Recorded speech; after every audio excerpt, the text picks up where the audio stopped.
quoi vous vous préparez? Qu'est-ce que vous faites? Je suis dans une excavation avec un traumatisme crânien. Et donc qu'est-ce qui va se passer? Eh ben, il y aura des sauveteurs qui vont venir me chercher et faire le nécessaire. On simule complètement un tremblement de terre. Faut vraiment jouer le jeu. Vraiment jouer le jeu. Et ça sera très bien comme ça. Et donc on vous a dit de faire quoi? Jouer le jeu, qu'est-ce que ça veut dire? Jouer le jeu, trauma crânien, et ne pas répondre aux questions. Et puis voilà, vous avez tout là sur cette petite affichette. Voilà. Dans une excavation, traumatisme crânien, donc c'est une victime d'un séisme. Tout à fait, tout à fait. Les pompiers vont venir vous chercher? J'espère, ouais. Normalement, c'est prévu pour. Hein.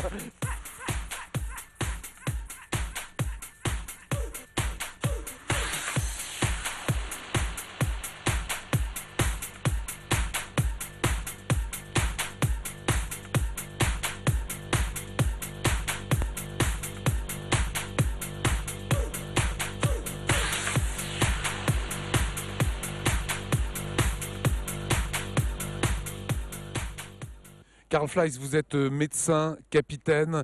Quel est votre rôle sur ce théâtre d'opération? Alors sur ce théâtre des opérations, moi je vais coordonner toute la partie sanitaire, c'est-à-dire l'ensemble des médecins et des infirmiers qui vont devoir intervenir sur le dispositif. Donc à cet effet, on a une tente qu'on va mettre en place, commence à constituer des équipes de binômes et là rapidement il va falloir que j'aille me présenter au niveau de notre PC pour leur signifier mon arrivée. Vous revenez d'Haïti, vous y avez été. Est-ce qu'il y a des analogies sur ce type de site? Non, c'était très différent à Haïti, surtout qu'on était... on était un petit élément du dispositif qui était quelque chose qui était énorme. Je veux dire, c'était des destructions qui étaient massives à l'échelon d'une ville comme de Mulhouse. Alors, ça plus ici qu'ailleurs.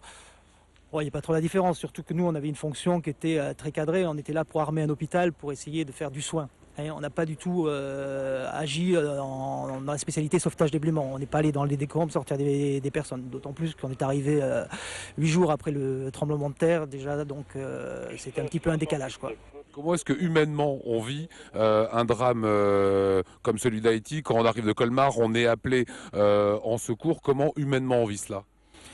Humainement, c'est quelque chose qui était très très fort, qui est difficile à partager. Je ne peux pas tellement en dire plus pour le moment parce qu'il y a beaucoup d'émotions derrière. Non, pour le moment, je n'ai pas l'état d'esprit pour en parler comme ça.